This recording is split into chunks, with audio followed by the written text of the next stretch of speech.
하나님 말씀은 사무엘상 16장 1절에서 12절의 말씀입니다. 사무엘상 16장 1절에서 12절입니다. 사무엘상 26장.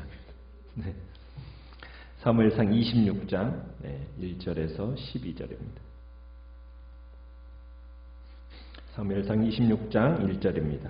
10사람이 기브아에 와서 사울에게 말하여 이르되 다윗이 광야 앞 하길라 산에 숨지 아니하였나이까 하매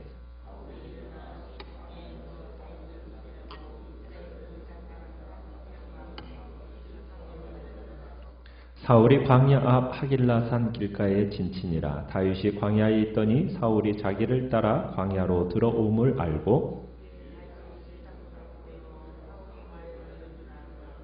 다윗이 일어나 사울이 진친 곳에 이르러 사울과 넬의 아들 군사령관 아브넬이 머무는 곳을 본즉 사울이 진영 가운데 누웠고 백성은 그를 둘러 진쳤더라.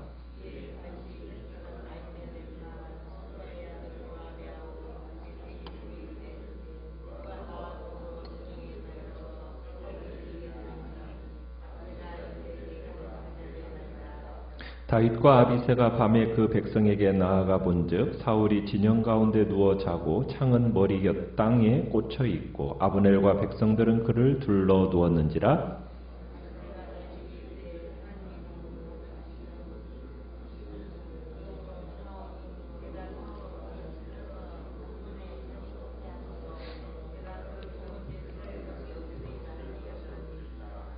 다윗이 아비새에게 이르되 죽이지 말라. 누구든지 손을 들어 여호와의 기름 부음 받은 자를 치면 죄가 없겠느냐 하고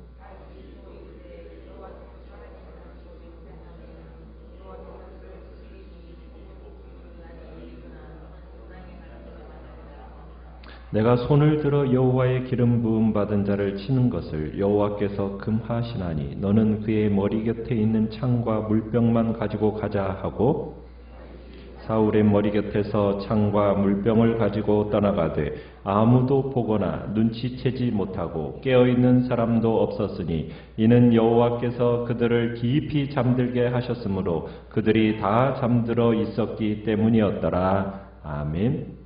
오늘 말씀의 제목은 또다시 사울을 선처한 다윗이라는 제목으로 말씀을 나눕니다. 오늘 본문은 몇 가지 점에서 우리가 지난번에 봤던 24장의 내용과 아주 비슷합니다. 두 장에서 모두 다윗은 사울을 죽일 기회를 가졌었죠. 그러나 사울은 그 옆에서 다윗의 부하들이 또 그렇게 하도록 재촉도 했었고요. 그러나 다윗은 그들의 충고를 따르지 않습니다.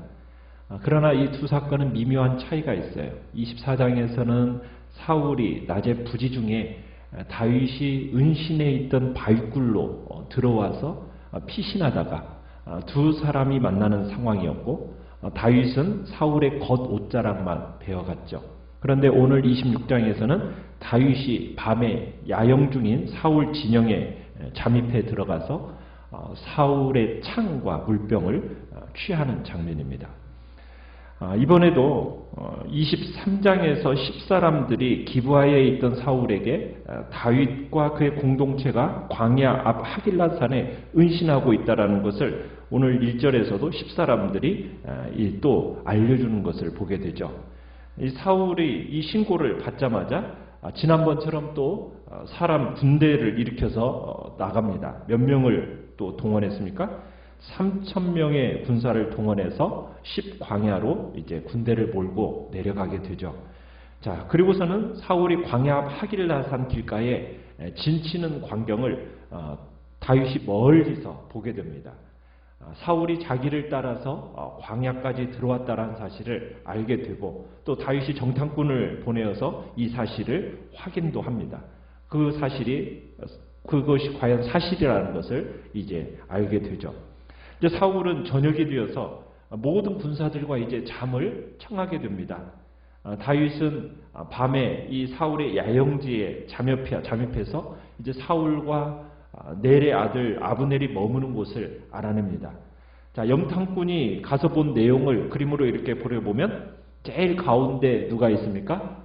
사울 왕이 딱 누워 있어요.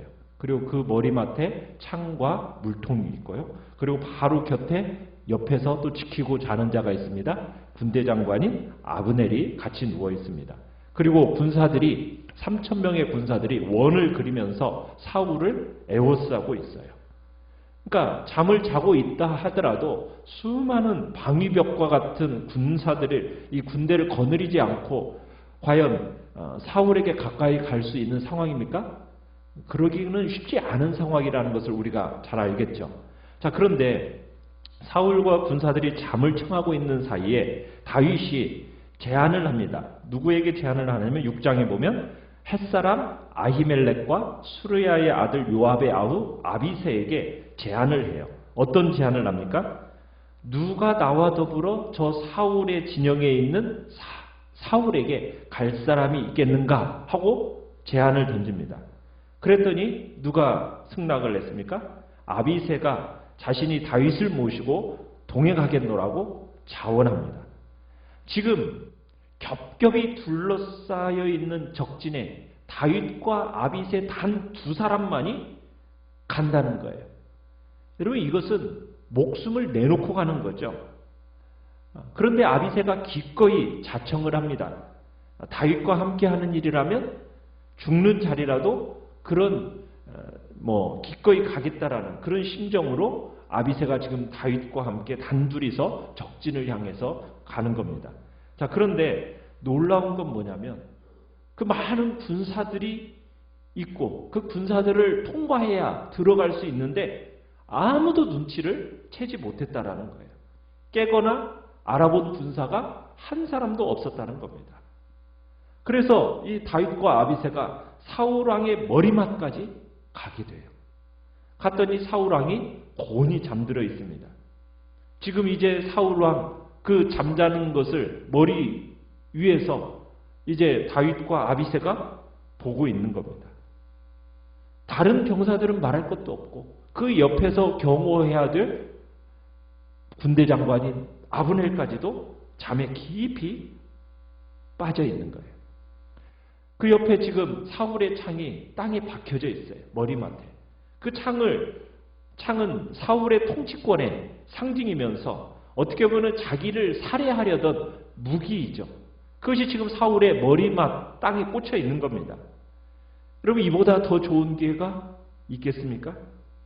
평생 지긋지긋하게 따라다니면서 자기를 죽이려고 하는 이 사람에게 정말 가슴 한복판에 딱 창을 꽂아버리면 이 근심덩어리가 끝낼 수 있는 아주 좋은 기회이지 않습니까?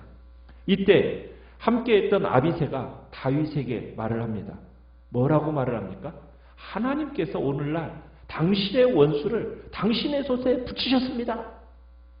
아비새가 하나님이 주신 기회라고 다윗을 지금 설득하고 있는 겁니다. 당신이 명령만 내리신다면 내가 두 번 실수할 것도 없이 한 번에 땅에 박아버리겠습니다. 지금 다윗의 입장에서는 손에 피 한 방울 안 묻히고 사울을 죽일 수 있는 절호의 기회를 만난 겁니다.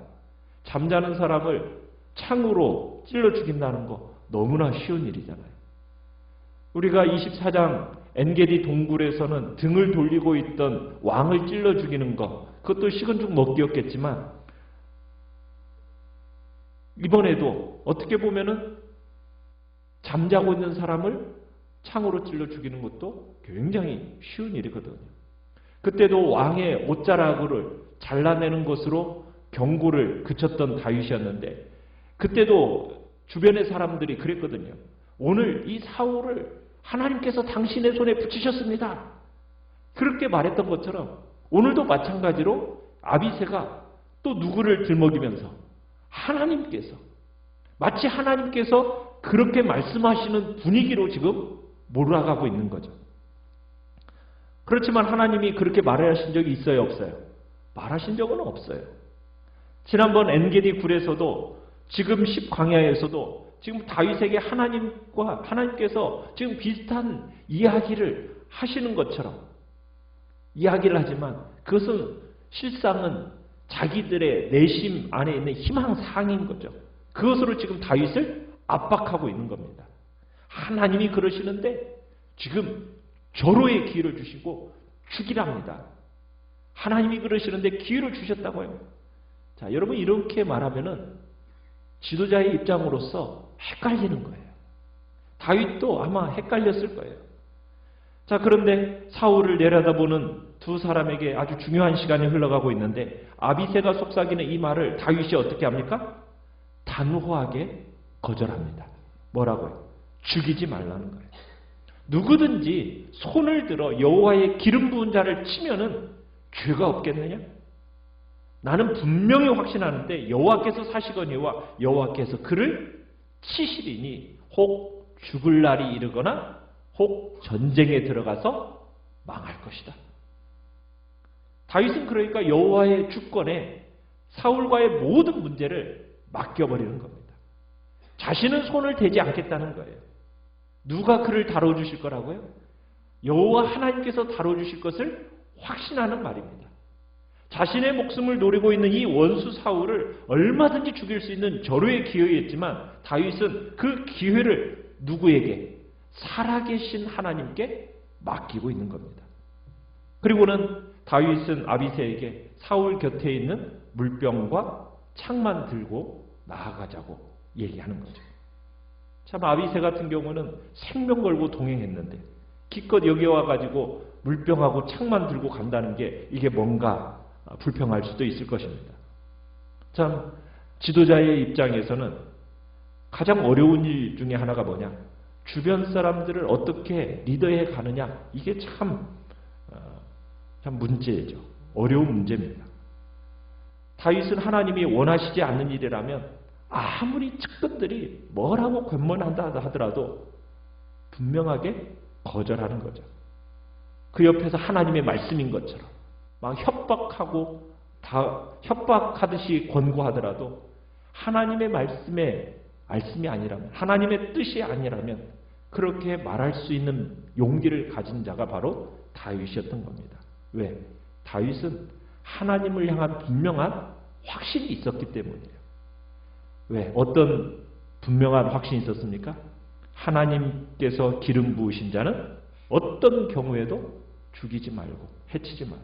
하나님이 기뻐하시는 일이 아니다라는 그런 원칙이 다윗에게는 분명히 살아있었던 거죠. 아비새는 아쉬웠겠죠. 그렇지만 어쨌든 다윗의 권면을 따르게 됩니다. 물통과 창을 들고 나와요. 자, 12절에 보면은 물통과 칼을 들고 나오는데 놀라운 표현이 거기에 기록되어 있죠. 창과 물병을 가지고 떠나가되 아무도 보거나 눈치채거나 또 깨어있는 사람이 없었어요. 왜? 이유는 뭡니까? 여호와께서 그들을 깊이 잠들게 하셨으므로 그들이 잠들어 있었기 때문이다. 몇 명의 군사가 있었다고요? 3,000명의 군사들이 하나도 깨지 않고 다윗과 아비새가 물병과 창을 들고 나가는데도 보지도 알지도 못하는 거예요. 여러분 이게 우연이었었겠어요? 우연이 아니었죠.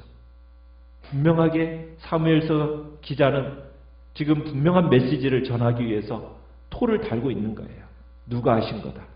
하나님께서, 여호와 하나님께서 깊이 잠들게 하셨기 때문에 이 일이 가능했던 거다. 다윗이 위대해서도 아니고 아비새가 작전에 능해서도 아니고 3,000명이 겹겹이 둘러싸고 있는 그 자리 아무리 조심스럽게 건너간다 하더라도 3,000명이 누워있는 곳에 여러분 어떻게 들키지 않고 들어갈 수 있었겠어요? 아무 다윗도 공도 아니고 아비새의 공도 아니라 오직 하나님의 손길이었음을 분명하게 말하고 있는 거죠. 여호와께서 깊이 잠들게 하셨으므로. 하나님께서 우리에게 어떠한 기회들이 주어질 수가 있습니다.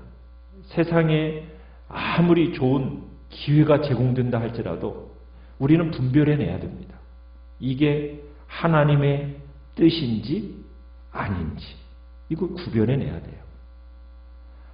여러 가지 좋은 기회지만 하나님이 주시지 않은 거라면 아무리 돈을 많이 벌고 훌륭한 대접을 받는다 하더라도 그 부분에 대해서는 어떻게 할 줄 알아야 된다는 거예요? 거절할 줄 알아야 된다는 거예요. 하나님이 주시지 않는 것은 결국 내 것이 되지 못하기 때문이에요. 그래서 무엇이든지 다른 사람들이 하라고 한다고 해서 하면 안 돼요. 하나님의 눈으로 해석해낼 줄 알아야 되는 거죠.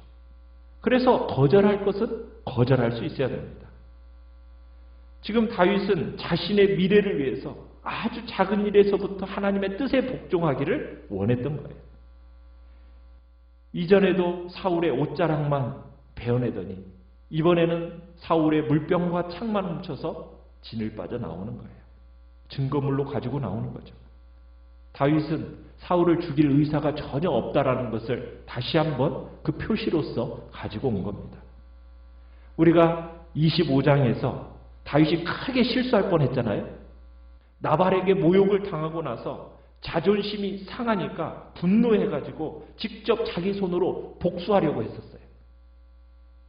그 다윗의 혈기를 막아주고 나섰던 사람이 누구였습니까? 지혜로운 여인이었던 아비가일이었죠. 다윗은 자신이 복수하지 않고 하나님께 그 문제를 맡겼어요. 그랬더니 하나님이 그 문제를 어떻게 해주셨어요? 해결해 주시는 걸 경험했거든요. 그러니까 25장의 이야기를 통해서 하나님의 그 영적인 원리를 체득해서 알았다는 얘기입니다. 나발을 자신이 처리하지 않으니까 하나님께서 처리하시더라는 거예요. 마찬가지예요. 자기를 벽에 꽂으려고 했던 그 창으로 그 잠드는 사울 단번에 처단할 수 있는 기회였죠. 그러나 그것을 수단으로 사용하지 않고 하나님께 맡기는 거예요. 자신이 얼마든지 처단할 수 있었어요. 그럼에도 불구하고 하나님께 맡기는 거예요. 그게 바로 믿음인 거죠. 내가 처리하고 싶은 방향이 있고 내가 처리할 수 있는 능력이 있음에도 불구하고 하나님께 맡기는 그 결단. 이건 진정한 믿음이 없이는 할 수 없는 일인 겁니다. 그러니까 다윗은 보좌에 앉혀지기 전까지 전적으로 하나님만 의존하는 법을 이 광야 생활을 통해서 배워갔던 겁니다. 가장 깊숙이 배웠던 것은 하나님만 의존하고 그분께 철저하게 내어 맡기는 삶. 그래서 사울의 문제도 하나님께 내던지는 거예요. 자기가 손대지 않는 거예요. 하나님의 시간에, 하나님의 방법에 하나님께서 역사하실 것을 믿고 맡기는 거죠. 하나님의 나라는 어떤 나라입니까? 인간의 노력이나 인간의 방식이나 인간의 조건으로 세워지는 나라가 아닙니다. 교회 공동체가 바로 그런 공동체예요. 인간의 방법과 인간의 노력으로 세워지는 나라가 아니라 하나님의 뜻과 방법과 하나님의 때에 세워진다는 것을 우리는 알기에 어떻게 보면 인간적인 영향력, 인간적인 힘 이런 것들을 빼내야 되는 것이 바로 교회 공동체인 거죠. 우리는 언제든지 무슨 일이든지 범사에 하나님을 신뢰하고 의지하는 믿음을 가지고 주의 뜻을 따라 살아가는 복된 성도님들 되시기를 간절히 축원합니다.